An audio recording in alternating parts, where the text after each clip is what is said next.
Caleb Sylvia leads things off here in the bottom of the second for All Saints. Nothing game, and only 6 pitches thrown by Branson Wilson in the first inning. Set the Saints batters down in order. Caleb Sylvia, senior, and the pitch. It's a fastball, just a bit low, says home plate umpire Rick Collins. For ball 1. Wanting to work quickly is Branson Wilson. And the Baylor commits. There's another fastball, and Caleb Sylvia just a bit late on that. He fouls it off. Back into the parking lot. No cars were injured, though, on that front. One of the benefits to watching it here at Texas 24/7 Network. The 0-2 to Caleb Sylvia. And he fouls off another fastball. Keep working, Caleb. Keeps the count 0-2.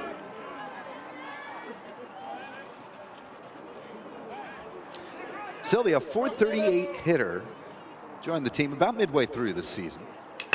And he knocks this one into right field. Drifting under it is the junior Curtis Warren, and he gloves the ball.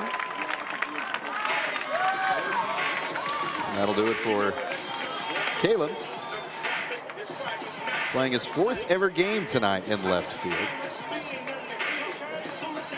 Typically either a pitcher or a catcher. Made the move about a week and a half ago. Cade Farr, the first baseman and Texas Tech Red Raider to be. Senior comes in batting .320 on the year. When he throws off the mound, he's a lefty. When he bats, he goes from the right side, and he watches this one low, a fastball for ball 1. Cade Farr back in that 4-1 loss to Southwest Christian in late March. Went 0 for 3 on the night and a strikeout. As we said, Saints did have 6 hits that night, but stranded 7. Checks his swing, appeal goes down to first, and it's a called strike. On a high fastball to the 6'7" Cade Farr. More on that in a minute. 1-1. And a slider just a bit outside. Called for a ball. I mentioned that Cade Farr was 6'5". In the football season, he was listed last year. He didn't play football this year, but listed at 6'3" as a wide receiver. Then 6'5" in his senior year. As that slider does catch the plate. That evens up the count at 2-2. And I was notified by his grandparents that, oh, by the way, he's 6'7" after the last broadcast here. The 2-2.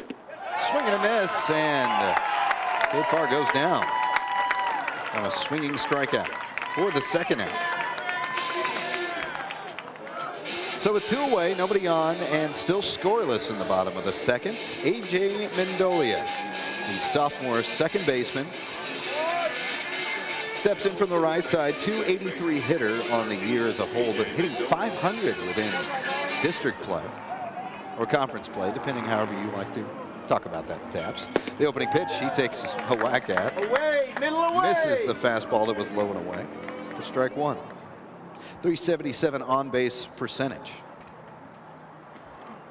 As the left side of the infield is not guarding the line at all, playing in a bit, just on the edge of the grass. Meanwhile, the right side, on the first base side, first baseman Benji Chase standing quite a ways back.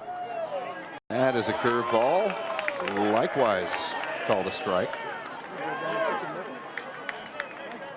Very subtle strike motion by home plate umpire Rick Collins.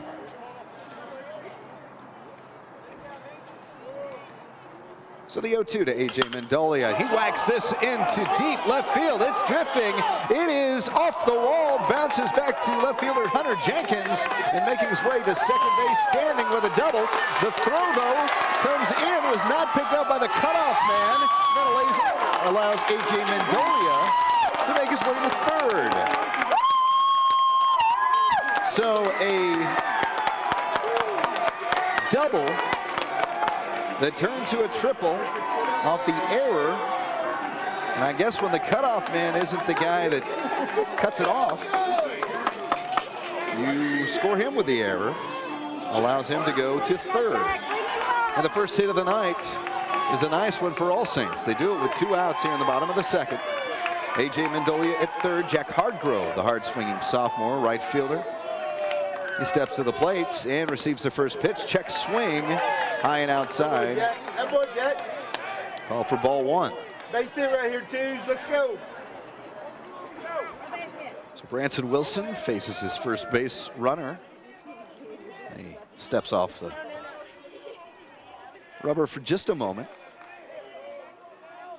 And the 1-0 to Hardgrove. It's a fastball. That does catch the plate. And that was a heat-seeking missile. 222 hitter on the year, but Jack Hardgrove in the last 2.5 weeks has really been coming on. This pitch low and in the dirt, and it only dribbles a little bit to the right side of Mason Reynolds, the catcher. And that does not allow A.J. Mendolia to, on a wild pitch, try to swipe home plate. 2 balls, 1 strike to Jack Hardgrove, whose father was a professional ball player. That's off-speed pitch. Comes across as a ball. Again, that's subtle motion.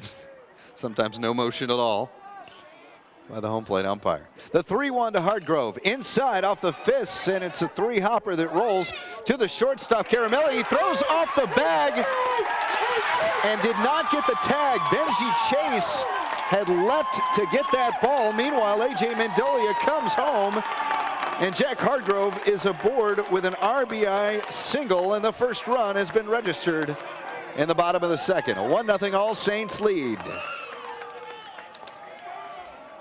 So Hardgrove streaking down third, and pardon me, to first, as A.J. Mendolia was coming in from third. The throw by Sal Camilleri, not necessarily, the ball wasn't necessarily coming to him very quickly, but he picks it up and throws it to the glove side, but just a bit too far for the sophomore Benji Chase at first to keep his foot on the bag. It was to the home plate side, though, towards the pursuing Jack Hardgrove. And it was a pretty close play on whether or not that was a tag, and we may have a slight discussion here between the umpires. Yes, we will. Rick Collins, and then the infield umpire, Lavoy Emmanuel II. And a quick extension of the arms, echoed by Mason Speaker at home plate, getting ready to bat. And there you see there. Ooh. Jason Alfaro, the first base coach down the line, he was emphatic about it. But yeah, it doesn't get much closer than that. That's certainly, even with replay, tie goes to the runner, as they say, right? So 1 in, 1 on at first base in Jack Hardgrove, and 2 out for Mason Speaker, the catcher. And he watches a letter-high fastball go by for ball 1. Mason Speaker, the junior, 250 hitter on the year. He has a home run, and he did that against Fort Worth Christian. Pardon me, yes, Fort Worth Christian last week. This does catch the part of the plate.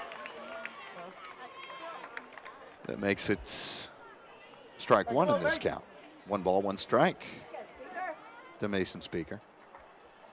And that Mason Speaker home run, too, was a pulled home run to left field. And, boy, that was a line drive all the way. You gotta hack at it. As You gotta hack at it. Mason Speaker spoils that fastball. Speaker, who was not even a regular starter or in the lineup early in the season for Mike Failer and the Saints, has since become the full-time catcher. Also pitches extremely well. This a little blooper to right. Will it fall? No, way more than a blooper. It went all the way to Curtis Warren, his opposite side, but Curtis Warren in right. Gets the glove on that for the 3rd out, but 1 run did come home for the Saints off of 2 hits. 1 error registered and 1 left stranded. All Saints up 1-0. And the top of the third coming up after this with the Eagles back at the bat. All that coming on the Texas 24/7 television network.